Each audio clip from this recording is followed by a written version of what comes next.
Hello everyone, कैसे हैं सभी लोग। तो आज से आप लोगों के लिए एक गुड न्यूज़ है कि आज से आप लोगों की रीजनिंग की भी क्लासेस स्टार्ट होने जा रही है। और जैसा मैंने आप लोगों से प्रॉमिस किया था कि रीजनिंग और मैथ्स हम लोग दोनों कवर करेंगे इस वाले बैच में, जो आपका एनटीपीसी टारगेट बैच 2024 वाला है। और हम उस सर को लाए हैं जो सर हमारे साथ लास्ट ईयर एनटीपीसी और ग्रुप डी को पढ़ाए थे, और जहाँ से लगभग 1,000 से ज़्यादा बच्चे सेलेक्ट हुए थे। और जैसा आप लोगों को वीडियो में दिखाया भी था मैंने, कितने बच्चे सेलेक्ट हुए हैं और कितने लोगों के फुल मार्क्स आए हैं। सर से बड़ा रिक्वेस्ट करने के बाद वो यहाँ पे दोबारा टाइम देने के लिए तैयार हुए हैं। और ये पूरा का पूरा रीजनिंग का जो सोल्यूशन होगा, बड़े ट्रिकी वे में, बहुत आसानी से और कॉन्सेप्ट के साथ डिस्कस करने वाले हैं। अगर देखा जाए तो आप क्वेश्चन के तरीके देखेंगे अभी लगाने का, कि क्या अप्रोच होता है, किस तरीके से क्वेश्चन सॉल्व किए जाते हैं। रीजनिंग के जो बड़े बड़े क्वेश्चन होते हैं, जैसा आप यहाँ पे देखेंगे कि क्वेश्चन आपके एनटीपीसी में और ग्रुप डी में ऐसे वैसे क्वेश्चन आते थे कि जो दिखने में बहुत बड़े लगते हैं, लेकिन इसका क्या सोल्यूशन हो सकता है, कितना ईजी तरीके से हो सकता है, ये सारा कुछ यहाँ पे अभी डिस्कस होने वाला है। तो सर को हम बुलाना चाहेंगे और बाकी सर आप लोगों को बताएंगे अपने बारे में। और क्लास आज की स्टार्ट होगी, अब तो आज से ही क्लास स्टार्ट है और इसी क्लास में होगी। तो बिल्कुल sir. Thank you very much DP sir. कैसे हैं बच्चे आप सभी? मेरा नाम अनुकूल पाठक है। और अगर हम लोग बात करें मैं और डीपी सर के साथ की, तो हम लोग लगभग एक दूसरे को 5 से 6 साल हो गए। 6 साल से हम लोग साथ काम कर रहे हैं और रेलवे के लिए हमने काफ़ी सारे बैचेस और काफ़ी सारे सिलेक्शन दिए हैं, जिसका एक छोटा सा ग्लिम्स डीपी सर ने आप लोगों को दिखाया होगा।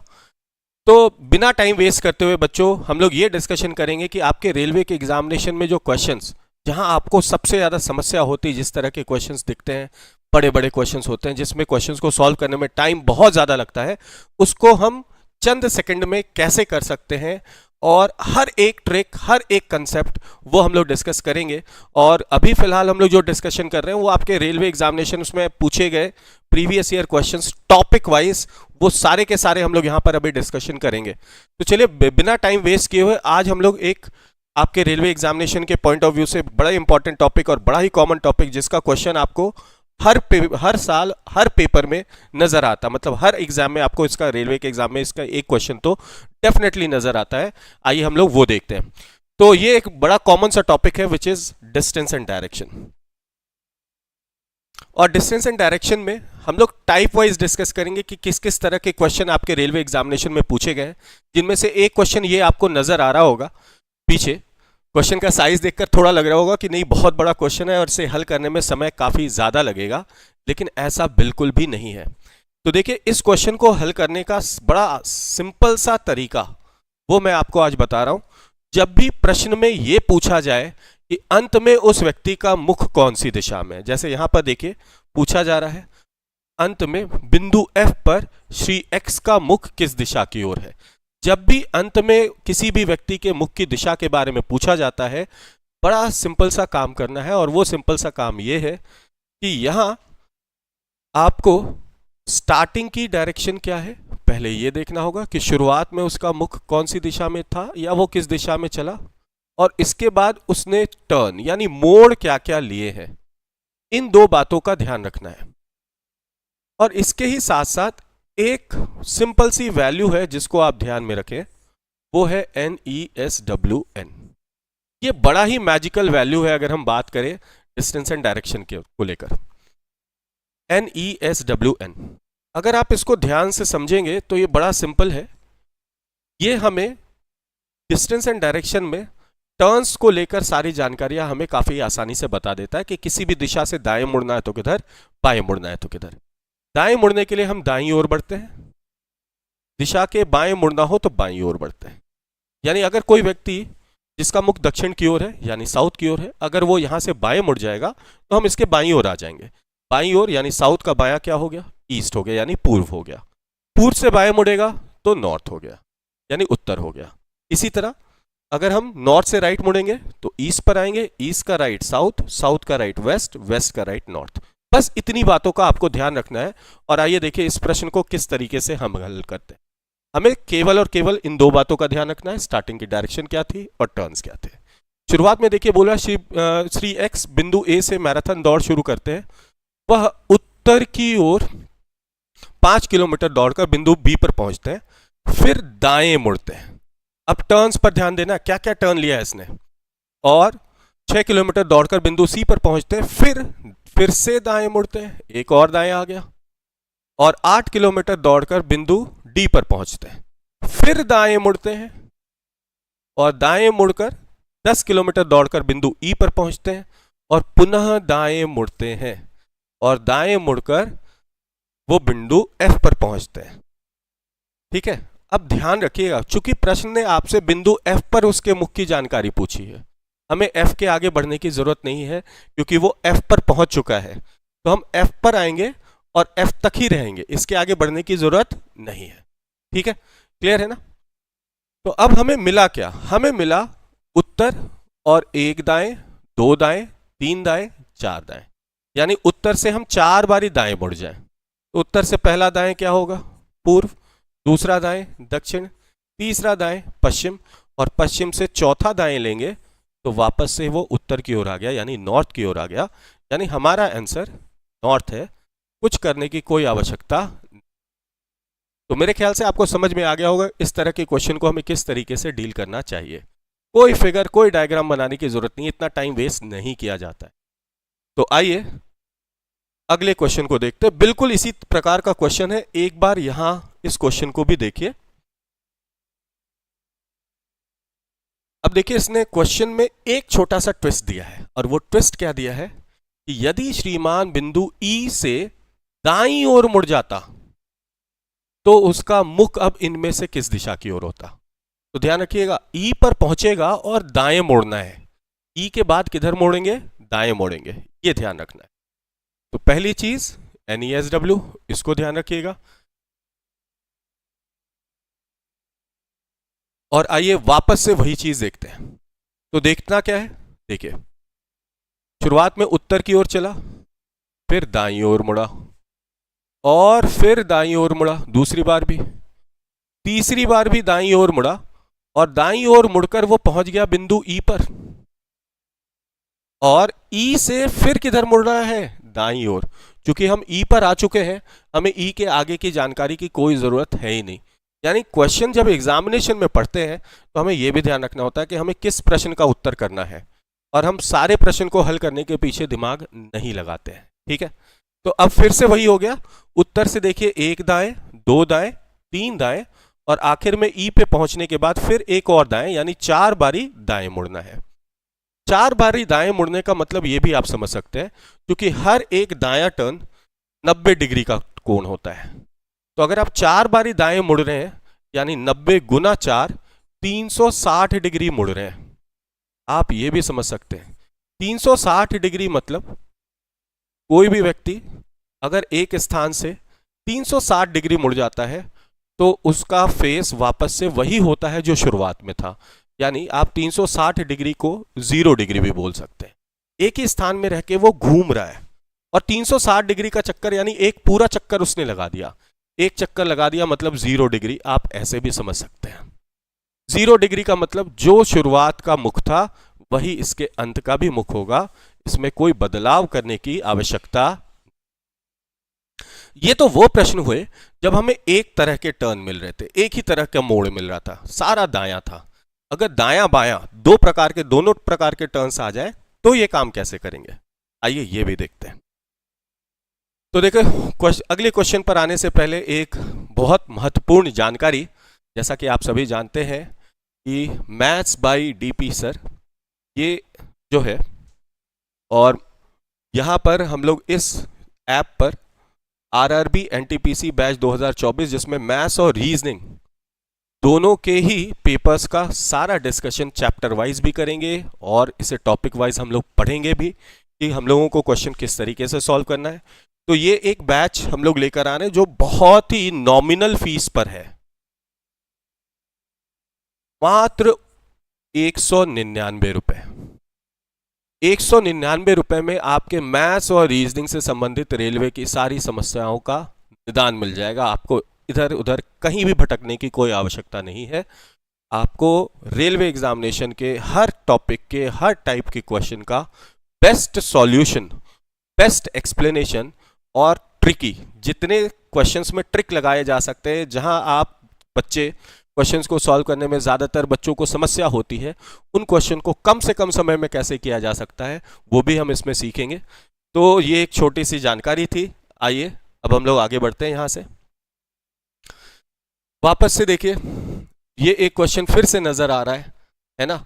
बस ध्यान रखना है, बोला गया है बिंदु बी पर वह आदमी किस दिशा के सम्मुख है, यानी उसका मुख किस दिशा में है। कौन सी बिंदु? बिंदु बी। हम पूरा प्रश्न नहीं, केवल बिंदु बी तक चलेंगे। तो शुरुआत करेंगे और केवल बिंदु बी पर आना है। ठीक है, तो देखिए शुरुआत में क्या है। एक आदमी बिंदु ओ से शुरू करके पश्चिम दिशा की ओर 4 किलोमीटर चलकर बिंदु ए पर पहुंचता है। ठीक है, अब देखिए शुरुआत की दिशा इस बार पश्चिम है। फिर वह दाईं ओर मुड़ता है और 4 किलोमीटर चलकर बिंदु बी पर पहुंचता है। अब देखिए हमें बिंदु बी के बारे में जानकारी चाहिए। बिंदु बी पर पहुंचने पर उसका मुख किस दिशा की ओर है, हमें यह चाहिए। तो भाई हम हमारे पास केवल दो चीजें मिली है, एक तो पश्चिम, और पश्चिम से केवल वो एक बारी दाएं मुड़ा। जब वो पश्चिम से एक बारी दाएं मुड़ेगा तो बेटा पश्चिम के दाईं ओर क्या लिखा हुआ है? नॉर्थ। नॉर्थ यानी उत्तर, तो हमारा उत्तर भी होगा उत्तर। बताइए, इतना बड़ा क्वेश्चन था, केवल दो बातों का ध्यान रखना था। पश्चिम, पश्चिम से दाईं ओर मुड़ते ही बिंदु बी पर आ चुका है, यानी पश्चिम से जब दाएं मुड़े तो उसका मुख उत्तर की ओर होगा। मेरी बात समझ में आई? आइए अगले प्रश्न को देखिए।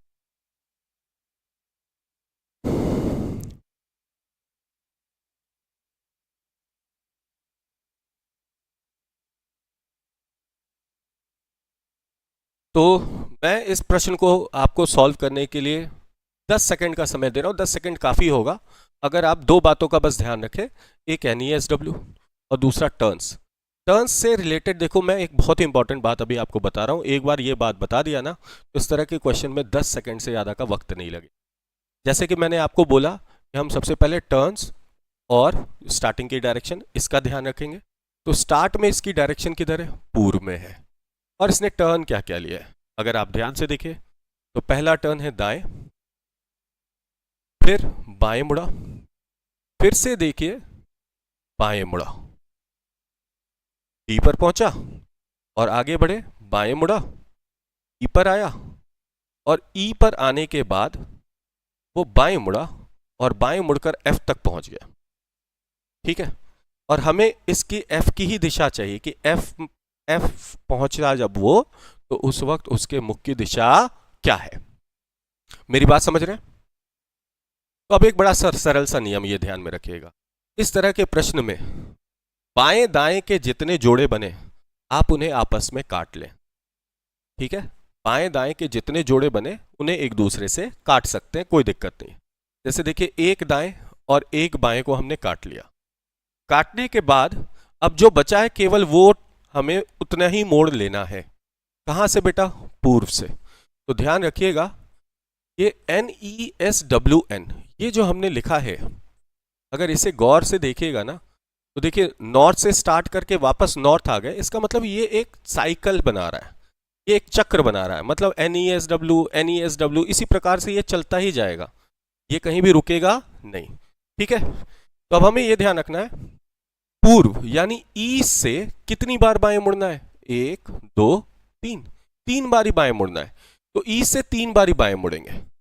पहला हो गया लेफ्ट मुड़े तो नॉर्थ, दूसरा लेफ्ट मुड़े वेस्ट, और तीसरा लेफ्ट मुड़ने पर साउथ। तो हमारा उत्तर आ गया ईस्ट से केवल 3 बारी बाएं मुड़ना था और ईस्ट से 3 बारी बाएं मुड़ने पर दक्षिण की ओर आ गए, साउथ की ओर आ गए। यही हमारा आंसर है। तो मात्र 10 सेकंड का काम था। ध्यान रखिएगा जब भी मुख से संबंधित प्रश्न आए कि किसी व्यक्ति के किसी बिंदु पर पहुंचने पर उसका मुख कौन सी दिशा में है, तो हम यही काम करते हैं।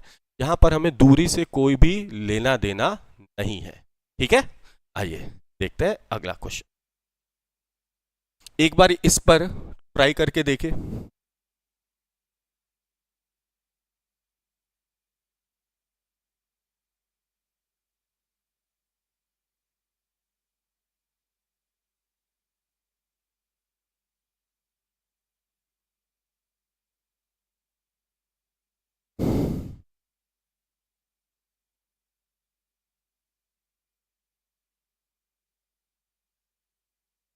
बस ये हटा दीजिएगा।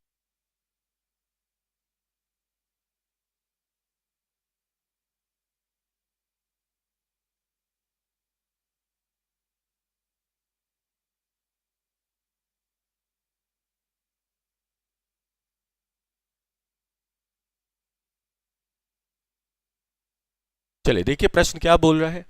श्रीमान बिंदु ए से आरंभ होने वाले मैराथन में दौड़ते हैं और वह उत्तर दिशा में 5 किलोमीटर दौड़ते हैं और बिंदु बी पर पहुंचते हैं। फिर दाईं ओर मुड़ते हैं और बिंदु सी पर पहुंचते हैं। फिर दाईं ओर मुड़ते हैं, मुड़कर 8 किलोमीटर दौड़ते हैं और बिंदु डी पर पहुंचते हैं। फिर दाईं ओर मुड़ते हैं, मुड़कर 10 किलोमीटर दौड़ते हैं और बिंदु ई पर पहुंचते हैं। फिर दाईं ओर मुड़कर 6 किलोमीटर दौड़ते हैं और बिंदु एफ पर पहुंचते हैं। फिर दाईं ओर मुड़कर 1 किलोमीटर दौड़ते हैं और बिंदु जी पर पहुंचते हैं। हमें ध्यान रखना है कि बिंदु जी पर उनके मुख के सामने की तरफ में से कौन सी दिशा, मतलब हमें केवल यहीं तक काम करना है, बिंदु जी के आगे बढ़ने की कोई आवश्यकता। अच्छा, यहां एक बात ध्यान में रखिएगा, जैसा कि हमने अभी बात किया कि जब हम एक बार ही दाएं मुड़ते हैं तो वो 90 डिग्री का कोण होता है। एक दायां 90 डिग्री का कोण होता है, या एक दायां या बायां, जो भी एक मोड़ है, एक मोड़ 90 डिग्री का कोण बनाता है, ये ध्यान में रखिएगा। सामान्य मोड़ जो होता है एक, वो 90 डिग्री का कोण हो। और हमने बात किया कि 4 मोड़ जो होंगे वो 360 डिग्री बना देंगे। 360 का अर्थ होता है वापस से वहीं पहुंच जाना जहां उसका शुरुआती मुख था, यानी 360 डिग्री। आप अपने स्थान से अगर 360 डिग्री घूम जाओगे तो आपका मुख वापस से वही आ जाएगा जहां से आपने शुरुआत की थी, यानी शुरुआत के मुख और अंत के मुख में कोई भी अंतर नहीं रहता। यानी अगर आप 4 बारी किसी भी एक दिशा में मुड़ रहे हैं, किसी भी एक दिशा में 4 बारी आप मुड़ रहे हैं, चाहे 4 बारी दाएं मुड़ रहे हो या 4 बारी बाएं मुड़ रहे हो, यानी 4 राइट टर्न ले रहे हैं या 4 लेफ्ट टर्न ले रहे हैं, इससे फेसिंग पर कोई असर नहीं पड़ता है। मेरी बात समझ में आई? तो आइए जरा यहां पर देखते हैं, इस नियम को यहां लगाकर देखते हैं। देखिए उत्तर से 1 2 3 4, 4 बारी जो दाएं मुड़ा वो तो 0 बना देगा। वो अगर 0 बना देगा तो हम उसको यहां से हटा सकते हैं, कोई फर्क नहीं पड़ेगा। अब हमारे पास बचा क्या? उत्तर, और उत्तर से केवल एक बारी दाएं मुड़ना है। और जब हम उत्तर से केवल एक बारी दाएं मुड़ेंगे तो उत्तर के दाईं ओर एक बार मुड़ने पर ईस्ट आता है, नॉर्थ से एक बारी राइट लेने पर ईस्ट आता है, ईस्ट यानी पूर्व। तो अगर आप गौर से देख रहे होंगे, मैं आपको कोई भी ऐसा प्रश्न नहीं करा रहा हूं जो आपके एग्जामिनेशन में पूछा नहीं गया है। अगर आप इस क्वेश्चन की भी बात करें तो ये आपके आरपीएफ कांस्टेबल में पूछा जा चुका है, 2019 के शिफ्ट 3 में क्वेश्चन। मेरी बात समझ रहे हैं? चलिए, तो मेरे ख्याल से ये वाला कंसेप्ट आपको बहुत हद तक क्लियर होगा, इसमें हम किस तरीके से काम कर रहे हैं। आइए एक क्वेश्चन ये आप देख रहे हैं आरआरबी ग्रुप डी 5 नवंबर 2018 और शिफ्ट 3 का प्रश्न है। मेरे ख्याल से अब अगर ये कंसेप्ट आपको क्लियर है तो इसे हल करने में मुश्किल से मुश्किल आपको 5 से 7 सेकंड लगे, बहुत ज्यादा वक्त नहीं लगे। आइए देखते हैं कैसे। तो काजल अपने घर के दक्षिण में 25 मीटर की दूरी तक चलती है, बाएं मुड़कर 10 मीटर चलती है, फिर उत्तर की ओर मुड़ते हुए वह 20 मीटर चलती है और फिर अपने घर की ओर चलने लगती है। अब वह किस दिशा में चल रही? तो देखिए ये बड़ा ही अच्छा सा प्रश्न है। तो देखो, जब यहां इन्होंने अंत में देखो दिशा नहीं बताया और ना ही मोड़ बताया, अंत में लिखा है कि वो अपने घर की ओर चल रही है। तो इस तरह के क्वेश्चन को हम 2 तरह से हल कर सकते हैं। पहला तरीका तो जो दी गई जानकारी है हम उसका एक फिगर यानी डायग्राम बनाएंगे। डायग्राम कैसे बनाते हैं? इसके लिए पहले दिशा की जानकारी के लिए किसी भी बिंदु से ऊपर वाली दिशा उत्तर लेते हैं, दाईं ओर पूर्व यानी ईस्ट, नीचे साउथ यानी दक्षिण, और बाईं ओर वेस्ट यानी पश्चिम। और इसके साथ साथ मोड़ के लिए हम NESWN इसका भी प्रयोग करते हैं, NESWN इसका भी प्रयोग करेंगे। ठीक है, आइए, तो पहला तरीका है हम इसे फिगर की मदद से कैसे सॉल्व करेंगे। तो बोला गया काजल अपने घर से 25 दक्षिण में 25 मीटर की दूरी तक चलती है। ठीक है, तो मान लीजिए ये काजल का घर है और घर से वो दक्षिण की ओर चली है 25 मीटर। यहां हम आ गए 25 मीटर और 25 मीटर चलने के बाद वो बाएं मुड़ी, तो हमें दक्षिण से बाएं मुड़ना है। दक्षिण से बाएं यानी साउथ से लेफ्ट। तो साउथ के लेफ्ट में देखिए, साउथ के लेफ्ट में क्या है, ईस्ट। तो ईस्ट की ओर वो मुड़ गई और ईस्ट की ओर मुड़कर 10 मीटर चलती है। मान लीजिए ये ईस्ट की ओर हम आ गए 10 मीटर। फिर वह उत्तर की ओर मुड़ते हुए 20 मीटर चलती है। अब यहां से 20 मीटर चली है। ध्यान रखिए ये दोनों लाइन एक दूसरे के पैरेलल है, समानांतर हैं ये दोनों रेखाएं। तो जब दो समानांतर रेखाएं होते हैं उनके बीच की दूरी का ध्यान रखिएगा। जिसकी दूरी छोटी होगी उसके लाइन को भी छोटा बनाएंगे। ठीक है, जैसे ये 25 है, ये 20 है, तो 25 को बड़ा बनाएंगे और 20 इससे छोटा है तो इसको छोटा बनाएंगे। और अंत में फिर अपने घर की ओर चलने लगती है। अब यहां से वो अपने घर की ओर जा रही है, इस बिंदु से अपने घर की ओर। अब यहां से इसका घर तो ये वाली दिशा होगी। अब ये वाली दिशा कौन सी होगी, तो इसे पता लगाने के लिए हम लोग इस बिंदु पर ये पॉइंटर बना देते हैं और हमें पता है इसके ऊपर की दिशा उत्तर, दाईं ओर पूर्व, नीचे दक्षिण, बाईं ओर पश्चिम।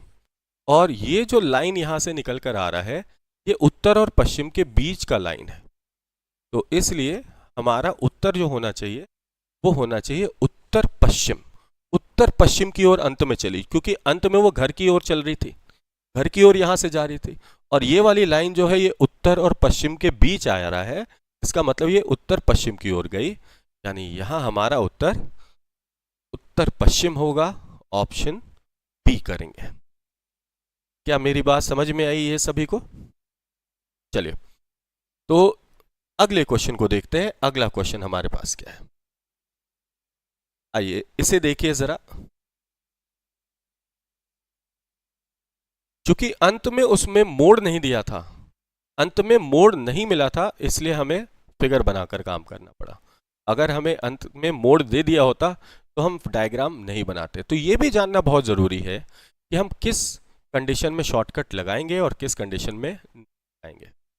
ऐसे हम उसे भी शॉर्टकट से कर सकते हैं, लेकिन वो सारी चीज़ों को हम लोग थोड़ा डिटेल में समझेंगे जब बैचेस में हम लोग पढ़ेंगे। तो इस टॉपिक को जब हम लोग बैच में पढ़ेंगे तो हर एक कंसेप्ट और उसके शॉर्ट ट्रिक दोनों को साथ साथ देखते हुए चलेंगे। तो फिलहाल इस क्वेश्चन को देखिए, इसे किस तरीके से हल करना है।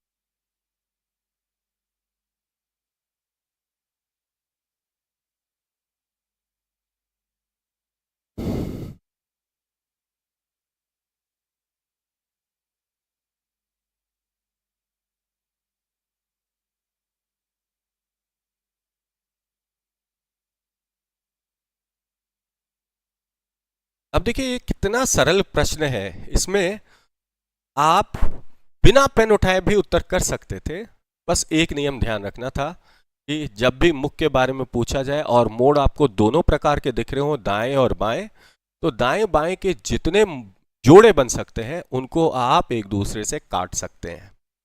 तो जब भी मुख पूछा जाए दाएं बाएं के जोड़े आपस में कटते हैं। अब देखो ये कितना सरल प्रश्न था। रजनी का मुख उत्तर पश्चिम की ओर था, वह 5 मीटर चली, फिर बाएं मुड़ गई और 3 मीटर चली। इसके बाद वह दाएं मुड़ गई और रुक गई। अब उसका मुख कौन सी दिशा में है? तो बेटा बाएं दाएं दोनों प्रकार के मोड़ मिल रहे हैं, तो बाएं दाएं का ये एक जोड़ा बन रहा है। हम इसे काट दें। काटने के बाद हमारे पास कोई टर्न शेष नहीं बचा है, कोई मोड़ शेष नहीं बचा है। और ऐसी परिस्थिति में जो शुरुआत की दिशा होती है वही इसके अंत का भी मुख होगा। तो अंत में उसका मुख कौन सी दिशा में है? हमारा उत्तर हो जाएगा उत्तर पश्चिम। तो देखिए कितना सरल प्रश्न, और ये आपके आरआरबी एनटीपीसी में पूछा गया प्रश्न है ना। कोई बहुत ज्यादा पेन की जरूरत ही नहीं है। आप अगर प्रश्न को पढ़ लेते, बाएं दाएं के जोड़े को यहीं काट देते, कोई टर्न नहीं बचता, जो प्रश्न में दिया गया दिशा है वही उसका अंत का मुख बन जाता, तो काम आसानी से हो जाता ना। आगे बढ़ते हैं।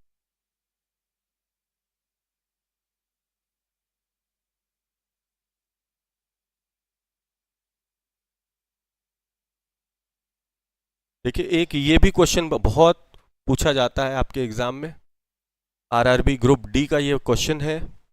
अगर आप इसे देख रहे हैं तो यदि दक्षिण दक्षिण पश्चिम बन जाता है तो उत्तर क्या होगा। यदि दक्षिण दक्षिण पश्चिम बन जाता है तो उत्तर क्या होगा। देखिए मैं आपको बता रहा हूं, अभी हमने एक छोटी सी वैल्यू देखी है NESWN। इस वैल्यू को आप जितने बेहतर तरीके से समझेंगे ये आपकी उतनी मदद कर सकता है। अगर आप इस वैल्यू को ध्यान पूर्वक बिल्कुल ध्यान से समझें और हर एक छोटी बड़ी बात इसकी अगर समझ लिया आपने ना, तो आपके लिए काम बड़ा आसान हो जाए। आइए जरा समझते हैं NESW को और बेहतर तरीके से कि भाई इस प्रश्न में हमें करना क्या होगा। इससे पहले मैं आपको कुछ छोटे से क्वेश्चन से रिलेटेड कंसेप्ट समझा दे रहा हूं, ठीक है। सबसे पहले तो कुछ चीजों को ध्यान रखना। ये जो NESWN लिखते हैं बेटा, ये एक साइक्लिक वैल्यू, ये इसी प्रकार से आगे जा सकते, ये हमने बात कर लिया था। अच्छा, दूसरी बात जो इंपॉर्टेंट है यहां पर कि बेटा नॉर्थ और ईस्ट, इसके बीच की जो दिशा होगी ना उसको हम कहते हैं नॉर्थ ईस्ट। उत्तर और पूर्व के बीच की जो दिशा है वो कहलाती है उत्तर पूर्व। इसी प्रकार से ईस्ट और साउथ के बीच की दिशा जो है वो साउथ ईस्ट कहलाएगी।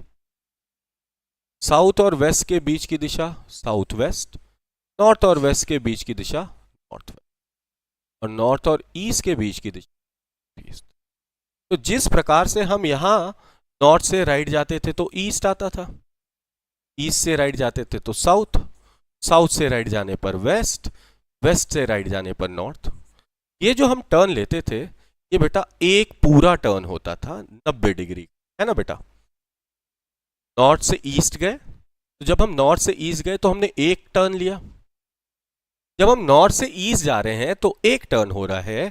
तो मुझे ये बताइए कि यदि हमें नॉर्थ से केवल नॉर्थ ईस्ट तक जाना हो, नॉर्थ से नॉर्थ ईस्ट तक जाना हो, तो बेटा नॉर्थ से पूरा ईस्ट तक गए तो एक टर्न था। नॉर्थ से जब हम केवल नॉर्थ ईस्ट तक जा रहे हैं तो क्या हम इस टर्न को आधा टर्न कहेंगे। आधा दाएं मुड़े, नॉर्थ से आधा दाएं मुड़ने पर नॉर्थ ईस्ट आता है, नॉर्थ से आधा दाएं मुड़ने पर नॉर्थ ईस्ट आता है, ठीक है। तो इसी तरह नॉर्थ ईस्ट से आधा दाएं मुड़ेंगे ईस्ट आएगा, ईस्ट से आधा दाएं मुड़ेंगे साउथ ईस्ट, साउथ ईस्ट से आधा दाएं मुड़ेंगे साउथ। इसी प्रकार से मुझे ये बताइए कि जब जब साउथ से नॉर्थ वेस्ट जाना होगा तो हमें कितना टर्न लेना होगा। साउथ से कहाँ जाना है, नॉर्थ वेस्ट, यहां जाना है। देखिए जब साउथ से नॉर्थ वेस्ट की ओर बढ़ेंगे तो ये साउथ है, ये बेटा नॉर्थ वेस्ट है, तो यहां से यहां तक जाएंगे कितना टर्न होगा। तो साउथ से वेस्ट गए एक, और एक के बाद फिर यहां आधा, तो एक और आधा, यानी हमें 1.5 राइट टर्न लेना होगा। तो साउथ से जब हम नॉर्थ वेस्ट की ओर जाएंगे तो हमें 1.5 आधा टर्न, मतलब 1.5 टर्न लेना होगा। ये आधा वाला कंसेप्ट आपको क्लियर होना चाहिए कि भाई जब पूरा जा रहे हैं तो एक, और जब केवल बीच में रुक जा रहे हैं तो आधा। ये आधा वाला अगर कंसेप्ट क्लियर है ना, तो आइए देखिए इस प्रश्न को कितनी आसानी से हम हल कर सकते थे, ये जरा समझते हैं। देखिए यहां बोला जा रहा है यदि दक्षिण दक्षिण पश्चिम बन जाता है तो हमारे पास देखो दो प्रकार की दिशाएं हैं, एक है ओरिजिनल और दूसरा वो जो बन जा रहा है, ठीक है। तो एक ओरिजिनल है पहली दिशा, और दूसरा जो वो बन जा रहा है, बनने वाली दिशा, यानी इसको मैं कह रहा हूं ये दिशा नंबर 2। तो देखो ओरिजिनल दिशा साउथ थी और बन जा रही है ये साउथ वेस्ट, और हमें निकालना है नॉर्थ के बारे में कि नॉर्थ क्या बन जाएगा। तो यदि हम साउथ से साउथ वेस्ट की ओर बढ़े तो देखो बेटा, साउथ से जब हम साउथ वेस्ट पर आएंगे तो हम केवल आधा राइट आ रहे हैं। साउथ से साउथ वेस्ट पर आधा राइट आ रहे हैं। तो बेटा नॉर्थ से भी हमें केवल आधा राइट आना है। जब हम नॉर्थ से आधा राइट आएंगे, नॉर्थ से केवल आधा राइट आएंगे, तो हमारी दिशा जो है वो नॉर्थ ईस्ट की बन जाएगी। तो हमारा उत्तर भी होगा नॉर्थ ईस्ट। नॉर्थ ईस्ट का मतलब उत्तर पूर्व। तो देखो कितना सिंपल सा काम था। हमें केवल दक्षिण से दक्षिण पश्चिम जाना था। ये रहा दक्षिण, दक्षिण से पश्चिम आधा राइट गए हैं। तो भैया उत्तर के लिए क्या होगा? तो उत्तर से भी आधा राइट जाने पर जो दिशा आएगी वही हमारा उत्तर होगा। एक बार में आंसर। तो आओ एक क्वेश्चन और करिए ऐसा। ये देखिए जरा, यदि पश्चिम दक्षिण हो जाता है तो उत्तर क्या होगा? यदि दक्षिण पश्चिम बन जाता है, पश्चिम दक्षिण बन जाता है, तो उत्तर क्या होगा? 10 सेकंड भी नहीं लगेंगे इस तरह के क्वेश्चन में, है ना। और हमारी कोशिश यही रहेगी कि हम आपको वो बेस्ट मेथड, वो बेस्ट ट्रिक बताएं जिससे कम से कम समय में आपके हर तरह के प्रश्न हल हो सके। जैसा कि आपको पता है कि डीपी सर भी आप लोगों के लिए बहुत ज़्यादा मेहनत करते हैं, कोशिश करते हैं कि आप लोगों को किसी भी तरह के प्रश्न में कोई परेशानी ना हो। वो अपने R&D में हमेशा लगे रहते हैं कि किस तरह से किस क्वेश्चन को कितनी आसानी से हल किया जा सकता है। मैं भी थोड़ा बहुत इस पर मेहनत करता हूँ, लेकिन हाँ, डीपी सर का अगर मैं कहूँ तो सच में वो बच्चों के लिए, आप लोगों के लिए बहुत ज़्यादा सोचते हैं कि बच्चों को कम से कम खर्च पर किस तरीके से उनको बेस्ट जो है वो पढ़ाई दी जा सके, और एग्ज़ाम ओरिएंटेड, बिल्कुल एग्ज़ाम पर आधारित, इधर उधर की कोई बात नहीं। तो इसलिए हमने ये सीरीज़ स्टार्ट किया है। आपके प्रीवियस ईयर जो आप प्रैक्टिस कर रहे होंगे किताबों में, उसके हल करने का तरीका अलग होगा, लेकिन हम उसको बेस्ट सॉल्यूशन और शॉर्टेस्ट मेथड से कैसे कर सकते हैं वो हम लोग देखते हैं। तो आइए इस क्वेश्चन को देखते हैं, और ये आज का हमारा आखिरी प्रश्न भी होगा। और फिर हम लोग बढ़ेंगे, अगले सेशन में हम लोग मिलेंगे और अगले सेशन में इसके आगे के टाइप्स को लेकर डिस्कशन करते हैं। तो देखिए इस क्वेश्चन में क्या करना है, फिर से वही बात। मेरे ख्याल से काफ़ी बच्चों ने उत्तर कर दिया होगा, एक बार बस उत्तर को मैच कर लीजिए।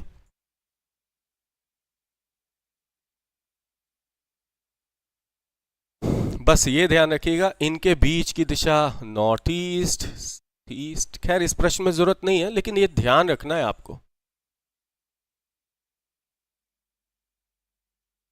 और एक और आप लिख लीजिए। चलिए, अब बोला जा रहा है यदि पश्चिम दक्षिण बन जाता है, यानी पश्चिम डायरेक्शन नंबर 1 है, दक्षिण डायरेक्शन नंबर 2 है, तो 1 से 2 की ओर बढ़ेंगे, यानी पश्चिम से दक्षिण। पश्चिम से दक्षिण की ओर आएंगे तो हमें एक बारी लेफ्ट मुड़ना है, यही तो करना है। पश्चिम से दक्षिण की ओर आएंगे तो हमें एक बारी लेफ्ट मुड़ना है। उत्तर क्या होगा? तो उत्तर से भी जितना यहां लेफ्ट राइट मुड़े हैं उतना यहां भी लेफ्ट राइट मुड़ेंगे। तो हम यहां भी उत्तर से एक बारी लेफ्ट मुड़ जाएंगे। उत्तर से एक बारी लेफ्ट मुड़ने पर हमारे पास जो दिशा आएगी वो है पश्चिम, यानी हमारा उत्तर होगा पश्चिम। मात्र 5 सेकंड का प्रश्न था ये। पश्चिम को दक्षिण बना देता है, तो पश्चिम से दक्षिण एक बारी लेफ्ट आ रहे हैं, तो भाई उत्तर क्या होगा? तो उत्तर से भी एक बारी लेफ्ट आ जाएंगे। जितना लेफ्ट यहां 1 से 2 में जाने के लिए लगाया था, जितना हमें यहां मुड़े थे उतना ही हम उत्तर के साथ भी मुड़ना है। तो देखिए कितनी आसानी से हम चाहें तो इस तरह के प्रश्नों को हल कर सकते हैं, और आप किताबों को देखोगे तो इसमें बड़ा लंबा हिसाब किताब मिले। तो ये आज के कुछ क्वेश्चंस थे बेटा जो हमने आज डिस्कस किए। आज के 2 टाइप हमने डिस्कस किए, और इसी तरह हम लोग मिलते रहेंगे रोज, और रोज आपके हर एक टॉपिक के टाइप्स को डिस्कस करते हुए हम लोग आगे बढ़ेंगे। तो ये ध्यान रखिएगा, ये एक बहुत ही इंपॉर्टेंट बैच आपको नजर आ रहा होगा, RRB NTPC बैच 2024, जिसमें हम लोग मैथ्स और रीजनिंग आपके 2 इंपॉर्टेंट, बहुत ही इंपॉर्टेंट सेक्शन को डिस्कस करेंगे, और इसके सभी कंसेप्ट और सभी ट्रिक को डिटेल में समझते हुए इस तरीके से समझेंगे कि एग्जामिनेशन में जाकर हमें सोचने की जरूरत नहीं हो प्रश्न में करना क्या है। क्वेश्चन देखते ही जल्दी से जल्दी आंसर हम 10 सेकंड 20 सेकंड में ये कैसे कर सकते हैं, ये हम लोग सीखेंगे। फी इसकी मात्र 1999 रुपए है। बहुत ही नॉमिनल कॉस्ट इसलिए रखा है ताकि आप सभी बच्चे, हमें पता है कि आप लोग अभी पढ़ रहे हैं, बहुत से ऐसे भी बच्चे होंगे जो अभी कहीं जॉब वॉब नहीं कर रहे होंगे, तो उन सभी की परिस्थितियों को समझते हुए ये फीस बिल्कुल नॉमिनल फीस रखी गई है आपके लिए, ताकि आपके भी जेब पर बहुत ज़्यादा इसका फर्क ना पड़े। और सबसे बड़ी बात है इसकी वैलिडिटी। अगर आप वैलिडिटी देखेंगे तो 2 वर्ष की वैलिडिटी है, यानी आने वाले जो भी रेलवे के एग्ज़ाम जब भी आएंगे, आप दोबारा से रिवीजन करके और अपने एग्जामिनेशन में सफल हो सकते हैं। तो बच्चों आज के लिए फ़िलहाल इतना ही, मिलते हैं कल, और कल यहाँ से आगे बढ़ेंगे।